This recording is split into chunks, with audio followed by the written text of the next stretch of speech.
महात्मा बुद्ध का जीवन हमेशा करुणा, सहानुभूति और मानवता के प्रति प्रेम से भरा हुआ था। उनके उपदेशों ने अनगिनत लोगों का जीवन परिवर्तित किया। बुद्ध का ध्येय मात्र उपदेश देने का नहीं था, बल्कि लोगों के दुख और तकलीफों का वास्तविक समाधान प्रस्तुत करना था। उनके उपदेश जीवन के व्यवहारिक पक्ष पर आधारित होते थे और लोगों की आवश्यकताओं को समझते हुए दिए जाते थे। एक ऐसी ही कहानी महात्मा बुद्ध और एक भूखे भिखारी की है, जो करुणा और वास्तविकता का अद्भुत उदाहरण प्रस्तुत करती है। यह कहानी उस समय की है जब महात्मा बुद्ध अपने शिष्यों के साथ विभिन्न गांवों और नगरों में भ्रमण कर रहे थे। उनके शिष्य उनसे धर्म, सत्य और करुणा की शिक्षा प्राप्त करते और बुद्ध के मार्गदर्शन में जीवन का सत्य जानने का प्रयास करते थे। एक दिन बुद्ध और उनके शिष्य एक छोटे से गांव से होकर गुजर रहे थे।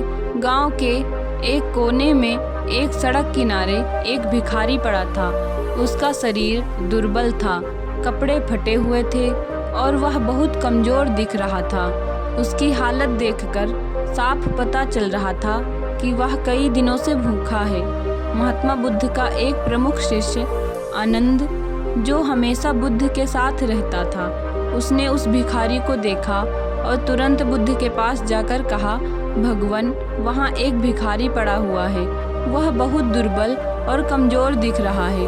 उसकी स्थिति दयनीय है। मुझे लगता है कि हमें उसे आपकी शिक्षा सुनने का अवसर देना चाहिए, ताकि वह भी सत्य और धर्म का मार्ग जान सके।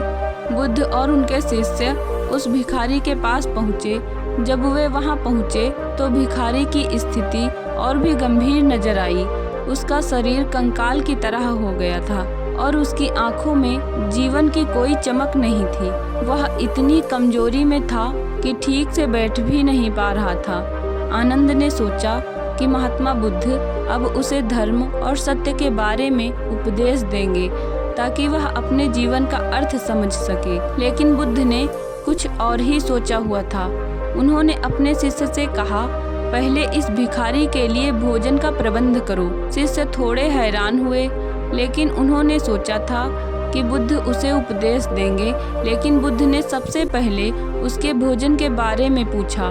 फिर भी वे बुद्ध की आज्ञा का पालन करते हुए भिखारी के लिए भोजन लाने चले गए। शिष्य जल्दी ही भोजन लेकर आए और भिखारी को खिलाया। भूखा भिखारी तुरंत भोजन खाने लगा। उसके चेहरे पर भूख के कारण जो पीड़ा थी वह धीरे धीरे समाप्त होने लगी। जब उसका पेट भर गया तो उसकी आंखों में थोड़ी चमक आई और उसके चेहरे पर संतोष का भाव प्रकट हुआ। वह अब कुछ सहज महसूस कर रहा था और उसकी शारीरिक स्थिति में थोड़ा सुधार हुआ। जब भिखारी भोजन कर चुका तो उसने बुद्ध की ओर देखा और बिना कोई शब्द कहे सो गया। यह देखकर आनंद और अन्य शिष्य थोड़े अचंभित थे। आनंद ने महात्मा बुद्ध से पूछा, भगवान, हमने सोचा था कि आप उसे सत्य और धर्म का उपदेश देंगे, ताकि वह अपने जीवन की कठिनाइयों से मुक्ति पा सके, लेकिन वह बिना कुछ सुने सो गया। बुद्ध ने आनंद की ओर देखा और बहुत ही सहज और करुणा भरे स्वर में कहा, आनंद, इस भिखारी के लिए सबसे महत्वपूर्ण था कि उसका पेट भरा हो। वह इतने समय से भूखा था कि उसके शरीर में कोई शक्ति नहीं बची थी। जब कोई व्यक्ति भूखा होता है तो उसके लिए धर्म और उपदेश से पहले भोजन आवश्यक होता है। खाली पेट उपदेश सुनना उसके लिए व्यर्थ होता। जब उसके शरीर की बुनियादी आवश्यकता पूरी हो गई, तभी वह उपदेश समझने की स्थिति में होगा। बुद्ध ने आगे समझाया, आनंद, जब किसी का पेट खाली होता है तो उसका मस्तिष्क भी ठीक से काम नहीं कर सकता। उसकी सारी ऊर्जा सिर्फ अपनी भूख मिटाने में जाती है। वह किसी और चीज पर ध्यान केंद्रित नहीं कर सकता। इसलिए पहले हमें लोगों की बुनियादी आवश्यकताओं को पूरा करना चाहिए। उसके बाद ही वे धर्म, सत्य और जीवन के गहरे अर्थ को समझ सकते हैं। महात्मा बुद्ध ने यह कहकर एक गहरी शिक्षा दी, कि हमें हमेशा स्थितियों के अनुसार लोगों की आवश्यकताओं को समझना चाहिए। किसी भूखे व्यक्ति के लिए सबसे बड़ा धर्म है कि उसका पेट भरा जाए, क्योंकि भूख एक ऐसी अवस्था है जिसमें व्यक्ति किसी अन्य चीज पर ध्यान केंद्रित नहीं कर सकता। बुद्ध ने यह स्पष्ट किया कि आध्यात्मिकता और ज्ञान का मार्ग उन लोगों के लिए संभव है जिनकी बुनियादी आवश्यकताएं पूरी हो चुकी हैं। किसी को उपदेश देने से पहले यह आवश्यकता है कि हम उनकी शारीरिक आवश्यकताओं का ध्यान रखें। इस कहानी की सीख यह है कि महात्मा बुद्ध और इस भूखे भिखारी की कहानी हमें एक महत्वपूर्ण जीवन शिक्षा देती है। यह कहानी यह सिखाती है कि मानवीय करुणा का सबसे पहला कदम लोगों की बुनियादी आवश्यकताओं को समझना और उन्हें पूरा करना है।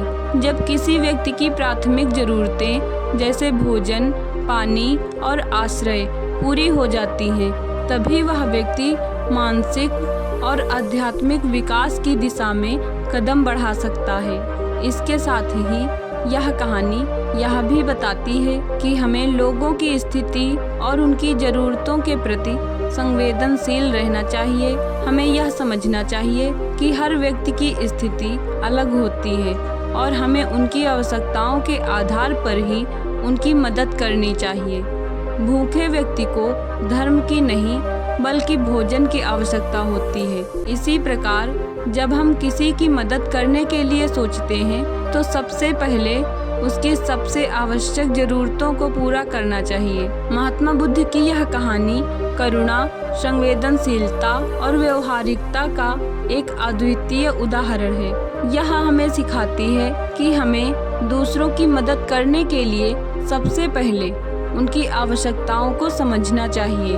उपदेश और ज्ञान का महत्व तभी होता है जब लोगों की बुनियादी आवश्यकताएं पूरी हो चुकी हों। मानवता का सबसे बड़ा धर्म करुणा और सहानुभूति है और यही महात्मा बुद्ध ने अपने जीवन और शिक्षाओं के माध्यम से संसार को सिखाया। तो दोस्तों, आपको यह कहानी पसंद आई हो तो वीडियो को लाइक करें, चैनल को सब्सक्राइब करें और मिलते हैं नेक्स्ट वीडियो में। जय हिंद, जय भारत।